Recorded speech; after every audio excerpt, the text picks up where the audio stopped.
Muy bien. La puntualidad es el alma de la cortesía. Un pequeño lema que debemos tener en cuenta nosotros que siempre hay que ser puntuales. Eso nos diferencia también en unos aspectos, tanto en nuestra vida personal como en la vida laboral, que más adelante pues ustedes tendrán. ¿Sí? Bueno, y empezando el primer tema, uno, son contextos finales del siglo XV y el siglo XVI. En este caso, la Edad Moderna. La Edad Moderna, pues, como el nombre dice, ya es un poco de modernidad, algunos cambios. Podemos decir que es una etapa ya histórica, algo precedente que se da. Algunas cositas importantes que les digo lo notan porque les voy a preguntar, ¿ya? Tengan en cuenta eso que siempre deben escribir algunos puntos y hay algunas preguntitas que más adelante, bueno, vamos a desarrollar y quisiera su participación de todos, ¿sí? Muy bien. Bueno, esa etapa histórica, nosotros la edad moderna empieza en 1452, aquí en este caso en el 53, con la caída del Imperio Bizantino. En esto los turcos ya conquistaron la ciudad del Constantinopla al final de la Edad Media. Una vez finalizada la Edad Media en 1452, comenzó ya el auge de la Edad Moderna. En la parte de finalizando, hubo cambios profundos en la sociedad, sobre todo en las mentalidades de las personas, en las culturas, en la sociedad, que bueno, se fueron desligando de algunas cosas, algo nuevo, y como consecuencia, a través de esos cambios, de esa mentalidad, de esa cultura y sobre todo, pues siempre la personalidad de la mente de la persona, eh, en esa etapa hubo consecuencias, donde que se dio como resultado la edad moderna, donde nosotros podemos decir que el concepto de modernidad, en que en definitiva da el nombre de esta nueva etapa, está ligado a nuevas formas de pensar, de vivir, de sentir del hombre, se puede la mentalidad humanista, comprensiva, la economía, la religión, donde se preocupa de las cosas. Y lo más rasgos característicos del prototipo del hombre moderno, podemos pues notar que en los prototipos sea que siempre es parte de una nación. Vive con recién nacidos, unas monarquías nacionales. O sea, son rasgos característicos del prototipo del hombre moderno, que se siente protagonista. Una nueva cultura, cultura humanista, se centra en el hombre, en las inquietudes que tiene, en las aspiraciones, en la exaltación de los valores que él tiene o que le han dado o que le han brindado. Participa en las inquietudes científicas, a veces ve algo y dice, voy a apoyar, le da la curiosidad de investigar, bueno, que más adelante ya veremos algunos aspectos en el transcurso bueno, del año académico y también en el desarrollo del económico. Siempre la economía es el desarrollo de las ciudades. Participa siempre en las negociaciones, en el comercio, banqueros o empresarios. Ahora ya en la edad moderna es importante en la parte de los negocios, el comercio, la parte empresarial. En la edad media, pues no tanto, ahí nada más la edad media se basaba en qué, en dos puntos importantes, la agricultura y la ganadería. Esos dos eran nada más los ejes de cómo se rotaba la edad media, ya que después de la fragmentación de Roma, ya no querían utilizar la economía.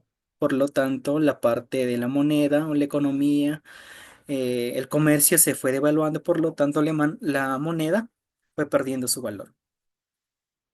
Luego de eso, ya tenemos la mentalidad que es capitalista.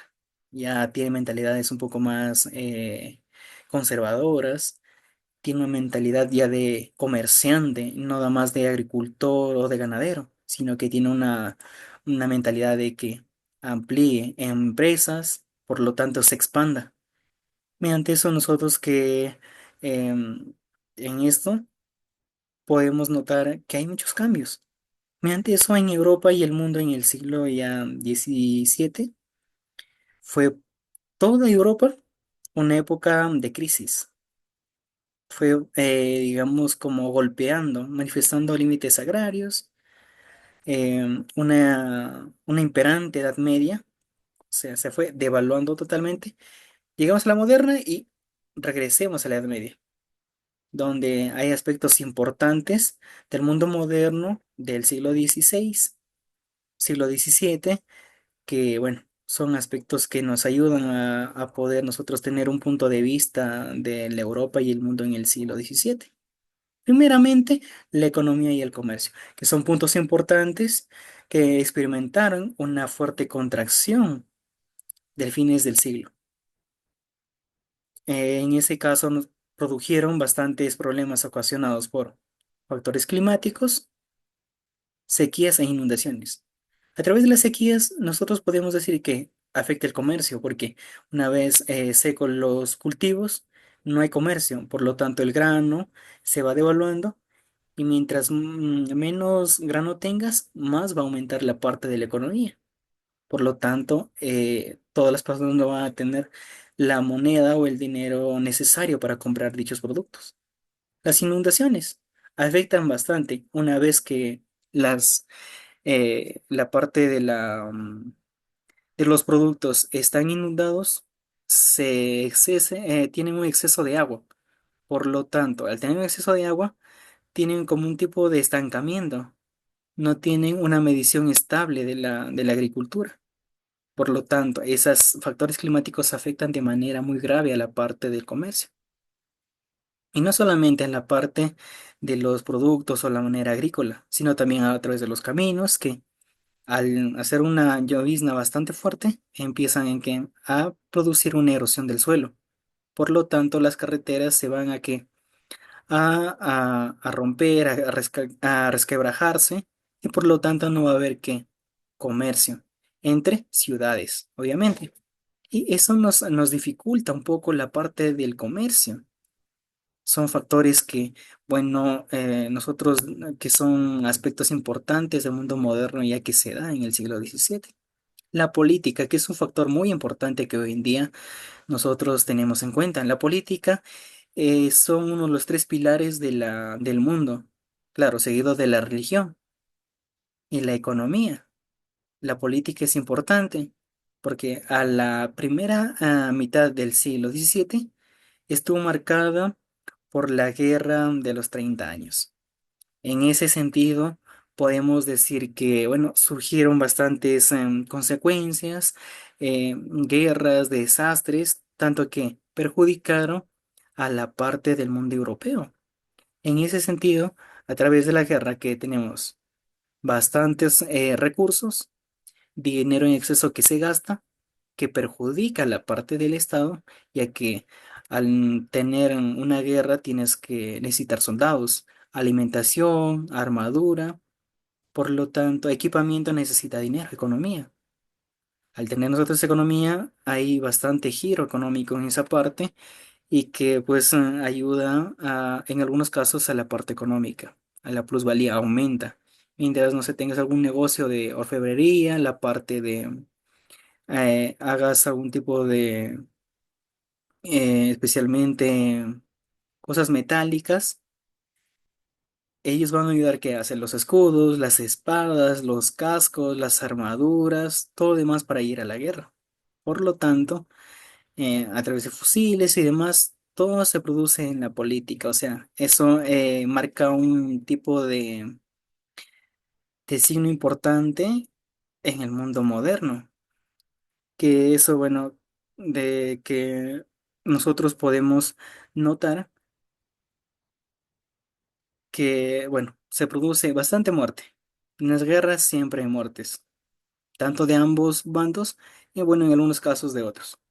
Bueno, en esa parte sí hay mucha miseria, ya que algunas personas dejan todo por ir a la guerra y a veces se queda nada más la esposa con 5 o 7 hijos y como la madre no tiene lo necesario para cubrir los gastos, pues entran a la miseria. No tienen que comer, mueren de hambre y la parte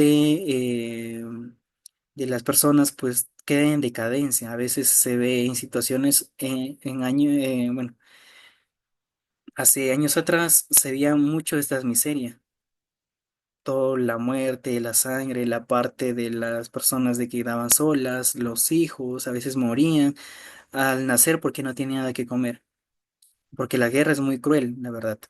Y eso que produce una miseria bastante incontable que, bueno, perjudica en esa parte, a la parte de la población en sí y a los más pobres. Casi las personas que tienen dinero, las sociedades altas, no, porque ellos, digamos, pasan de lado o encima de la ley por no ir a la guerra. Bueno, a la persona que es pobre se le obliga a irse y por lo tanto él no tiene la autoridad de decir yo no voy, sino que es obligado. Por lo tanto, había personas, familias que quedaban desamparadas, por lo tanto se estaban en la miseria. En esa situación, digamos, la llevó a ejercer una presión sobre la población. Por lo tanto, que daban impuestos, la leva de los soldados que tenía que incrementarse. Mientras más guerra haya, necesitan más soldados. Por lo tanto, la población que es más pobre necesitaba que pagar impuestos y para que esos impuestos se utilizaban para comprar el armamento, la parte de la alimentación, comprar más soldados, etcétera. Por lo tanto, provocó un estallido total, una rebelión. Mientras tú no tengas a un estado, a un, digamos, a un país contento, a su población, va a haber un estallido, rebeliones. Bueno, ahora en la actualidad se da pues golpes de estado, por problemas políticos, económicos y demás, que ya todo es un problema. Pero anteriormente es estallido de rebeliones, que donde ellos se rebelaban contra la autoridad. ¿Para qué? Por los elevados impuestos y porque necesitaban soldados, ¿sí? Habían madres que quedaban sin hijos, esposas sin esposos, hijos sin padres. Por lo tanto, era una miseria total. Las revueltas, especialmente de los campesinos, porque de las personas que, bueno, tienen dinero, nunca va a haber una rebelión, porque ellos están muy cómodos, ellos tienen todo, mientras que los campesinos, la persona pobre, va a estar como eh, más revuelto en esa rebelión, porque tener alimento o también no ir a la guerra o no morir, no pedir impuestos, porque los impuestos se daban de manera cotidiana, pero a través de los elevados impuestos, las personas empezaron a hacer revueltas, los campesinos que querían trabajar, y unos en Francia y otros en Normandía, donde los gobiernos, en su afán de tener mayores ingresos, violaban constantemente los acuerdos políticos, obligaban al exceso de impuestos. Por lo tanto, ellos acomodaban las leyes para que se beneficien nada más, pero no a las personas campesinas o a las personas pobres, sino que mientras ellos más ingresos tenían, ellos tenían un constante violación de los acuerdos políticos que existían en ese tiempo. A ellos no les importaba, nada más con tales de recibir impuestos, de subirlos, de más ingresos que tuvieran, ellos mejor. Por lo tanto, en ese constante de revueltas, se produjo el rechazo de los nobles, como el caso de Fronde en Francia, que, bueno, se dio un rechazo a la parte de los gobernantes que tenían todo el poder y en su afán de conseguir ingresos, decían, no, hasta acá fue todo y yo no voy a dar más. Por lo tanto, tenían una afronta en esa parte. En ese caso también vemos algunos, anteriormente, algunos estados también que, bueno, tuvimos nosotros que algunos, bueno, se dio algunos golpes de Estado por motivos políticos y demás. Y otro punto importante es la sociedad. La mayor parte de las naciones estaban organizadas en un sistema estamental, jerárquico. Como anteriormente, el rey, la parte, por sus gobernantes, legisladores, aristócratas y demás, tenían funcionarios. Tenían una sociedad, digamos, organizada. Como ahora tenemos presidente, la Cámara de Comercio y así sucesivamente. Es como en casa, también eso tenemos eh, ¿cómo se puede decir esto? Una jerarquía. El padre, la madre, los hijos, entonces una jerarquía en la sociedad. Es un ejemplo nada más. Mente eso, podemos decir que está formada por la nobleza. La nobleza son las personas que tienen el poder, el dinero, por la parte, la parte consanguínea, el clero y el conglomerado de heterogéneo, o sea, toda la población tanto mujeres como varones. En Francia, a ese conglomerado se denominó el tercer estado. ¿Por qué? Estaba dividido en tres: nobleza, clero y conglomerado. Esos tres. Mediante eso, era heterogéneo, bastantes entre varones y mujeres, la cual Francia lo denominó el tercer estado. Apunten ese punto importante porque va a haber una pregunta. En la parte del conglomerado heterogéneo, Francia se vino el tercer estado. Tengan en cuenta eso porque es una pregunta. Cada estamento tenía privilegios. La nobleza tenía privilegios, obviamente tenía muchos más privilegios que el clero y también el conglomerado. Por lo tanto, ellos tenían obligaciones diferentes, diferenciados. La nobleza obviamente no tenía la necesidad de ir a trabajar, a romperse el lomo trabajando para tener un dinero o algo que comer. No, que ellos nada más se encargaban de obligaciones de estar sentados, de velar por el bienestar de la población y demás. El clero igualmente. Y el conglomerado se encargaba de que obligaciones del trabajo forzado, trabajo duro, como dicen. Y la nobleza era pues la oligarquía, donde se encontraban ya las personas con más dinero y todo eso. Por eso, bueno, en la actualidad también vemos que hay algunos privilegios y hay algunas obligaciones que diferencian a las personas. Hay personas que tienen dinero y hay personas que no. Tienen obligaciones diferentes. Los que tienen dinero mandan a las demás, mientras que las personas que no tienen el dinero suficiente son las personas pobres, campesinas, trabajadoras, pues se dedican a trabajar, a ganarse un sol para llevar a su familia. Siempre vemos, en el transcurso del tiempo, hay términos y obligaciones que a veces no se separan de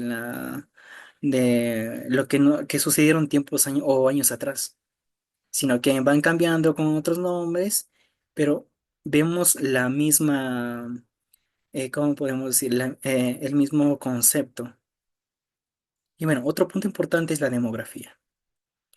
Es a inicios del siglo XVII, donde la población europea bordea los 89 millones de habitantes. Claro, al finalizar el siglo ya. Y al finalizar ya el siglo ya XVII ya subió a 102 millones, sin contar el imperio ruso, obviamente. En ese contraste, pues en el siglo XVI y XVII ya aparece una época de estancamiento demográfico, o sea que una superpoblación aumentó demasiadamente. Eso se explicaría por diversas formas. Uno, impacto de las guerras. Dos, factores climáticos. Tres, vaivenes de la economía. Y cuatro, las enfermedades. La parte demográfica, el estancamiento. Estancamiento quiere decir que es donde ya no hay pase. En este caso demográfico ya no hay un tipo de solución. Por lo tanto, en la parte de las guerras hay bastantes pérdidas. Factores climáticos afectan que la parte del clima, la humedad, las sequías, la parte de los estancamientos, derrumbes y demás. Los vaivenes de la economía. Quiere decir que en algún momento, en una etapa, la economía está muy alta y en otros la economía está muy baja, muy pésima. Por lo tanto, en ese estado de donde la economía está muy pésima, la moneda se devalúa. Devalúa quiere decir que pierde su valor. La moneda pierde su valor. Y la última serían las enfermedades, que bueno, siempre nos aquejan. Las enfermedades, pues, a veces en la parte de laborar en lugares que no tienen las condiciones, hay enfermedades que afectan. Por lo tanto, uno, puede ser la peste negra que se dio hace unos 200 años atrás, mató a bastantes personas, porque fue un impacto muy, muy grande para la población, para la parte demográfica, la cual eso se estancó. Por lo tanto, al tener la población enferma, vas a perder ¿qué? Economía, comercio y la parte, si hay una guerra de casualidad, no vas a tener ningún soldado, porque están enfermos y por lo tanto van a morir. Por lo tanto, son puntos o algunas situaciones que en Europa y en el mundo del siglo XVII se dieron, que afectaron bastante. Que bueno, esos puntos son muy importantes que debemos tomar y debemos tener en cuenta que a veces hay algunos puntos que tienen similitud con la realidad. A veces hoy en día también se dio esto del 2019 sobre el COVID-19. Es una enfermedad también que nos afectó bastante. Tuvimos un estancamiento de la población porque hubo una descompensación de la población, ya que había bastantes víctimas de dicho virus. Por lo tanto, tenemos que tener en cuenta también a veces es de un impacto bastante grande a veces esas enfermedades, como hace 100 años o 200 años atrás la peste negra. Si se corta, pueden ingresar nuevamente ya hijos al mismo link, porque faltan 9 minutos y bueno, saben que solo 40 minutos más nos da el tiempo, dicho Zoom. Muy bien, continuemos. Bueno, para hacer un recuerdo, digamos, una retroalimentación, la Guerra de los 30 años fue en el año 1618 a 1648, donde la guerra se enfrentó a España y Francia, que también involucrados otros países europeos que mezclan factores religiosos y políticos. Mayormente se dan eso. Uno por política y otro religiosos. A través de eso, ya vamos a ver en el transcurso del siglo académico de cómo se dan algunas cruzadas que son esencialmente por factores religiosos. Si tú no eras en las cruzadas religiosas, no eras tú de la religión cristiana, te asesinaban. Por lo tanto, eso a través de, bueno, son pilares importantes de nuestro mundo. Uno, la religión, otro, la política y pues la economía. Que esos son esos tres puntos importantes que dan la vuelta al mundo, como dicen, o hacen girar el mundo. Muy bien. Acá tenemos una pequeña línea de tiempo para poder nosotros enfocarnos o poder dirigirnos en qué conflictos, bueno, importantes podemos ver. Conflictos entre Isabel de Inglaterra y Felipe II en el año 1584. El matrimonio de Luis XIII de Francia con Ana de Austria. En 1618 estalla la Guerra de los 30 años, ¿ya? Como les mencioné. En 1621 la muerte de Felipe III de España y le sucede Felipe IV. Y a los finales, en el 1629 al 1631 la caída del comercio español transatlántico. Son puntos importantes en la línea del tiempo que debemos recordar y que, bueno, eso nos ayudará para más adelante. Y podemos ver el contexto político de Europa. En esto sí, un poquito la parte política, que como les digo es importante, es como una de las tres fuerzas importantes del mundo, que, bueno, nos mueven y que es importante para todos. Bueno, en esto podemos nosotros notar aquí en el mapa, bueno, aquí un poquito más abajo, vemos que en Europa, en el siglo XVI, Europa constituyó un mosaico de países.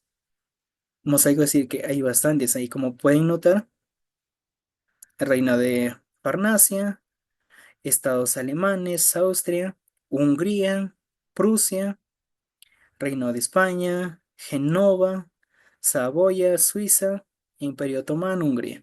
Todo eso es un mosaico, quiere decir que hay varios países ahí, constituyen a Europa, en el que destacaron el Sacro Imperio Romano, la parte occidental y en la parte oriental.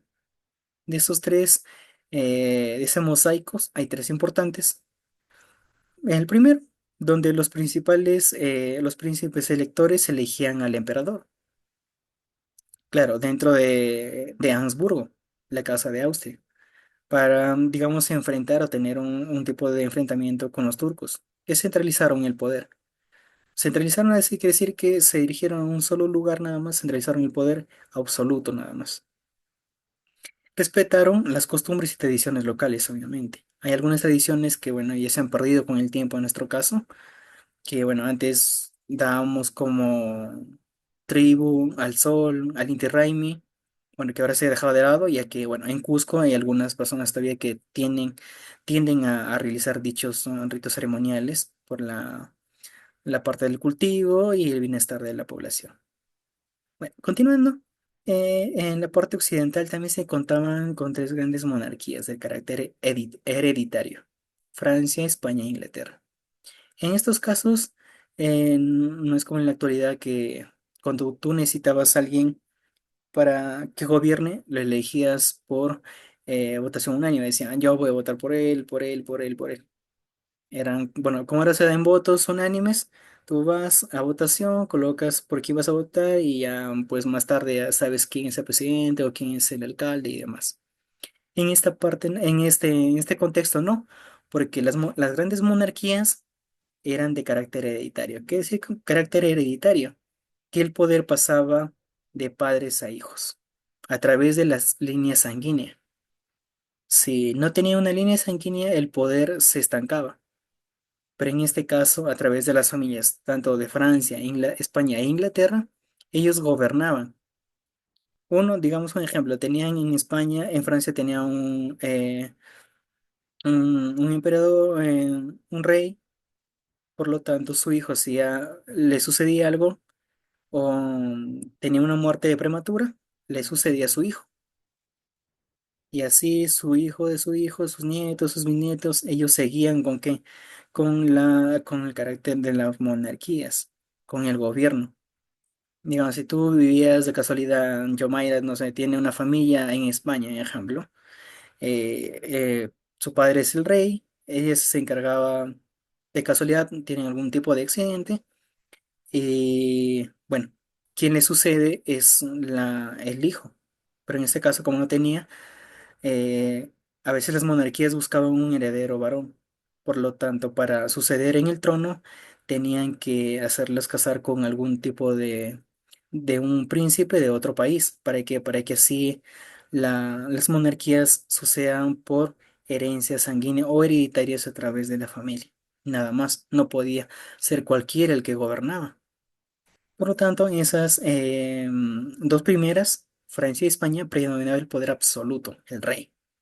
Él dirigía, él hacía lo que mejor convenía para el pueblo, era un poder absoluto nada más. Monarca, poder absoluto. Y Inglaterra, una monarquía controlada por el Parlamento.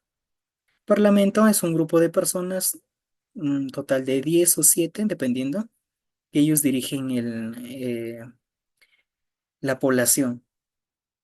En esta parte ya no había un monarca absoluto, un poder absoluto, que nada más entraba en el rey y él dirigía, sino que ahí en Inglaterra la monarquía era controlada por el parlamento, por un grupo de personas que ellos dictaban leyes, decían que ser tanto económica como política y religiosamente. En la parte oriental, en esta parte oriental podemos, nosotros encontramos el Imperio Ruso,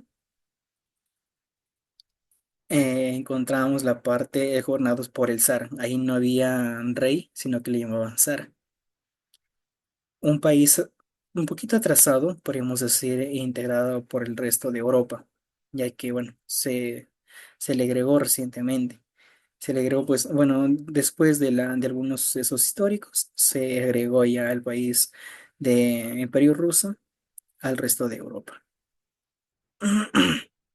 Las nuevas potencias mundiales. Bueno, en esos son importantes también.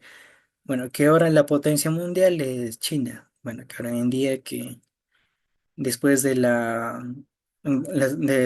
bomba de Hiroshima y Nagasaki, la explosión, se sumió bastante en un estancamiento, pero después de eso surgieron una potencia mundial. Ahora eh, son los mejores productores de materiales y que bueno, eso a veces las potencias mundiales son improvisas, sino que a veces a través de la política y nuestros gobernantes que no tienen la capacidad de poder mejorar la población, sino que nada más para sí mismos, estamos como estamos. Bueno, las nuevas potencias mundiales podemos decir que en el siglo XVII las potencias lanzan a una conquista de espacios coloniales. Provincias Unidas desplazaron a Portugal, en Asia, la India, América, Inglaterra, y donde Inglaterra conquistó a Virginia y Francia y se instaló en Canadá. En este contexto cobró importancia en Europa Atlántica, donde destacó España. No obstante, las Provincias Unidas experimentaban un periodo de prosperidad en Inglaterra. Podemos ver que es un mosaico de países donde las inmigraciones europeas entre europeos y en la parte de América, principalmente españoles, ya que, bueno, ellos vinieron acá a la parte de los incas, ya pues mm, como una emigración y bueno, se nos impusieron la religión y demás aspectos a través también de algunos animales que trajeron desde España, pues, y que no estaban acá en el Imperio Incaico, no teníamos dichos animales domésticos. Por lo tanto, fue un factor que influyó bastante en el estancamiento demográfico de Europa del siglo XVII. En eso podemos notar nosotros España y sus posiciones, el reino de acá de este color verde, Francia, un color casi morado, territorios adquiridos por Francia, son de acá, el color casi anaranjado, Suecia, encontramos por aquí, territorios adquiridos por Suecia, vamos por acá, bueno, que no tiene un nombre específico, y nuevos estados independientes son el Reino de Portugal y Suiza, y Provincias Unidas, que son territorios independientes. Y bueno, la parte rojita que vemos aquí es un límite de la Confederación Germánica. Muy bien, vamos a continuar. El comercio y el sistema mercantilista. En esto, el comercio, bueno, se basó en unos postulados. Podemos notar el incentivar el aumento de la población como riqueza de un país, la cual a través de incentivar el aumento de la población, tenemos que personas para ir a la guerra. Y si hay alguna epidemia, diezmando a la población. Bueno, a veces a través de algunas epidemias que hay, como en el caso de la peste negra hace unos 100 años atrás, quedó diezmada la población. Quiere decir que fue casi aniquilada por la peste negra, la que frena un poco la expansión comercial, ya que, bueno, no hay muchas personas, tanto el comercio necesita la agricultura para poder comerciar con diferentes productos, no solamente productos, sino también textiles en algunos casos. También podríamos decir que es el incremento de metales preciosos. En esto justifica una necesidad de expandir la circulación de la moneda y el dinero disponible, claro está. Porque si tú quieres comprar algún metal, ya no es como anteriormente, que a través de un trueque que hacías, tú dabas algo y ellos daban algo a cambio. Ahora no, a través de la moneda, de la circulación monetaria, se daba ¿qué? La adquisición de metales preciosos. En ese caso, pues eran los rubíes y demás metales que la parte del plomo, que se veían de un color pues brilloso. Y también podemos decir la búsqueda de una balanza comercial, vender más o comprar menos. Tú vendes más y compras menos. Por lo tanto, al hacer unas exportaciones superiores, tienes unas importaciones bastante vendidas, un valor comercial favorable a tu favor, ya que ayuda a tener más ingresos y por lo tanto en la parte de tus productos son más comercializados. La ubicación del comercio y la industria. Por ende, la cima de la agricultura. Antes, en la Edad Media, la principal era la agricultura y la ganadería. Pero ahora ya en la parte moderna podemos ver que el comercio y la industria se ubica por encima de la agricultura ya. Son dos más adicionales donde podemos decir que con el comercio y la industria es un boom, va aumentando. Donde la defensa del proteccionismo del comercial, estado de los productos nacionales frente a los extranjeros. Bueno, ahora en la actualidad, en nuestro caso, nosotros hacemos más el consumo de productos que son extranjeros a los productos nacionales, ya que, bueno, todo lo que nosotros tenemos le damos, lo exportamos al mundo exterior y nos quedamos nada más con las obras. Bueno, a través de, como dice, es un factor importante en la política.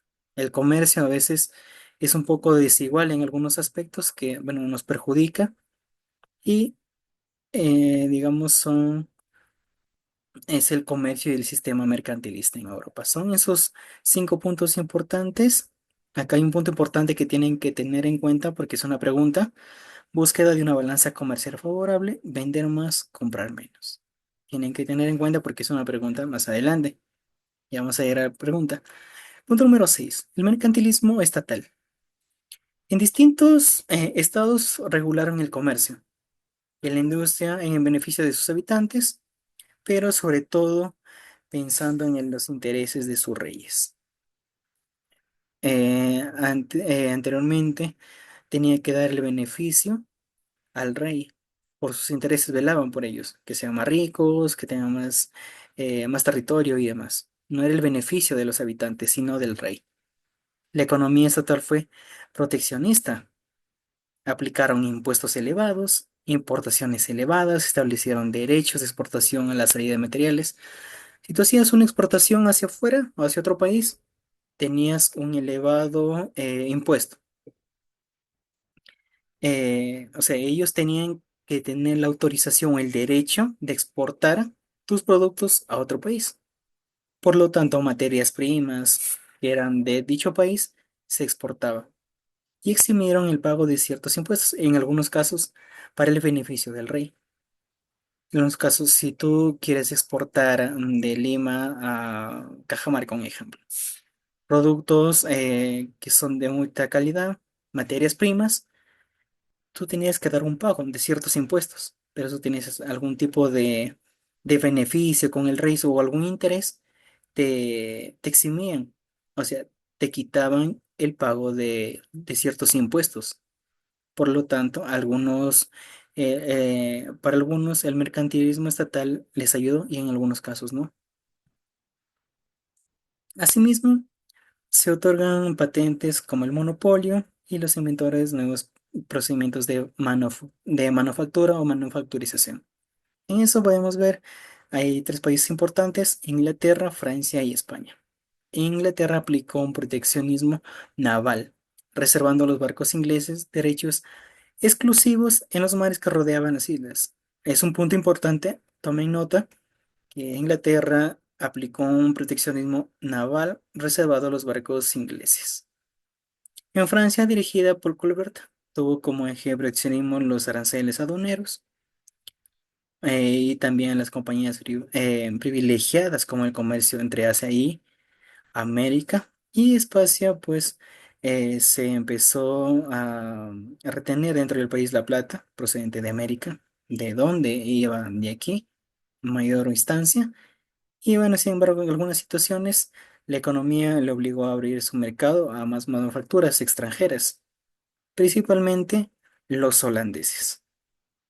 Y bueno, para recordar, las Provincias Unidas o República de los Siete Bajos Unidos fue un estado formado por siete provincias del norte de los Países Bajos: Frisia, Groninga, Holanda, Overijssel, Utrecht, Zelanda, y agrupados desde la Unión de Utrecht en 1579 hasta la ocupación francesa en 1795. Es un punto importante que deben tener en cuenta.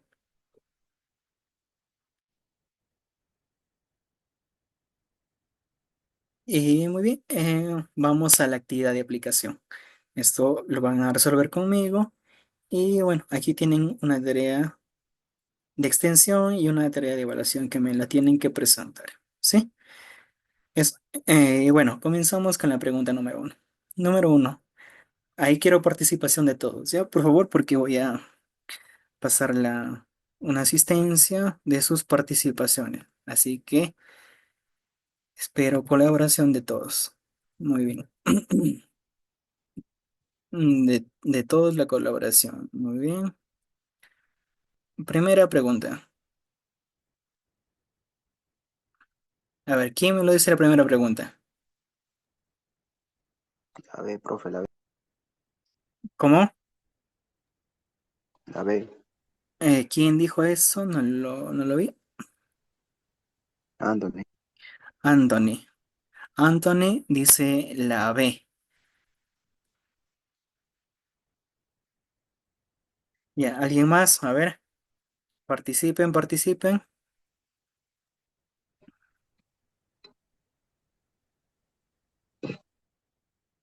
A ver, encienda sus cámaras, por favor, ¿sí?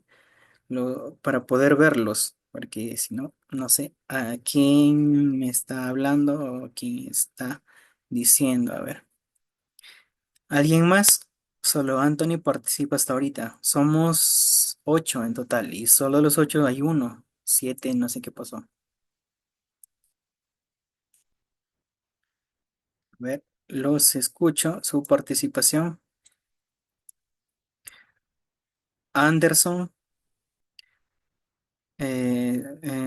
la parte de cielo, Dolch, Touch, Thais, Guadalupe. Profesor, Perdón, profesor, porque voy a cambiar de nombre ya. A es ver, la D, la la que de, es del Imperio Romano del Oriente. de Yadira. ¿Cuál era tu nombre, hijo? Me había olvidado, perdón. En sí, mi nombre también es Santer, solamente que estoy usando el correo electrónico de mi hermana porque el mío no me deja ingresar. Ah, ya, Anthony, muy bien. Anthony participó. ¿Qué respuesta me dijiste? La D, La D. A ver, ¿alguien más hasta ahora? De los 7, de los 8, hay 2, faltan 6. A ver, participen. La B, profe. La B, dice, ¿quién me dijo? Yomaira Torres. Yo, Mayra. Mayra la B, dice, a ver. ¿Alguien más? A ver, vamos bien. 3 participantes. La D, profesor. La D, ¿quién? Dulce, la D, dice, a ver. Dulce, la D. ¿Alguien más? Faltan 4. A ver, vamos, participen. Profesor la B, Guadalupe, La, la B. la B, ¿Quién más? la B, profesor. Cielo, la B. A ver.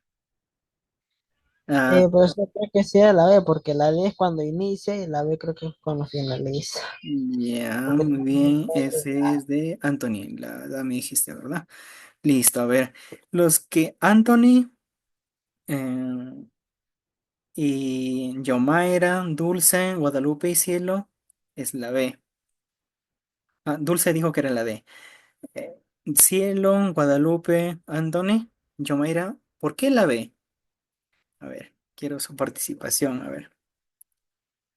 Porque no creo que la hayan buscado en internet, a ¿verdad? ver, la D, porque al inicio en este caso, yo me confundí que era con la Edad Media, pero en este caso como si la Edad Moderna, a finalizar la edad, o bueno, la caída del imperio, fue un gran choque para la influencia de todo eso, y haciendo que inicie una nueva era, haciendo que todos cambien de parecer, otra cosa, y empiece todo lo que se ha dicho desde cero.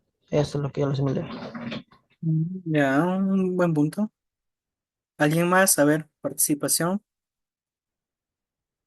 Participen porque al final les voy a dar su participación y la otra clase les voy a preguntar a los que no han participado, ¿ah? Doble pregunta para ellos para la próxima clase. A ver, de la uno es la B, el estallido de la Revolución Francesa, donde la Edad Moderna ya llegó a su fin con ese estallido, donde ya constituyen estados modernos, se afianzó con la clase social, vinculada al comercio y otras actividades urbanas que se dio. Hacia finales del siglo pues 16, la mayor parte, la pregunta número 2. A ver, la 2, ¿quién? La D. ¿Quién dijo eso? No lo vi. Yo, profesor.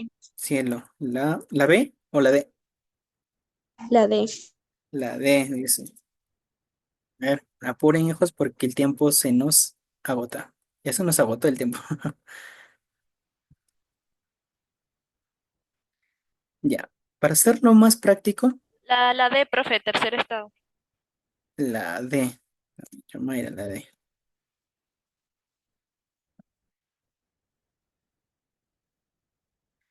Muy bien. Los que han dicho la D está correcto porque les mencioné en la explicación que el tercer estado, alguien escribió, a ver, la D dice Lucero. La de tercer estado. Sí, el tercer estado donde ya el grupo de Francia, el grupo social más favorecido, incluía, digamos, a los demás estados en la mayoría de población, donde el sistema del gobierno de la Revolución Francesa denominado el antiguo régimen.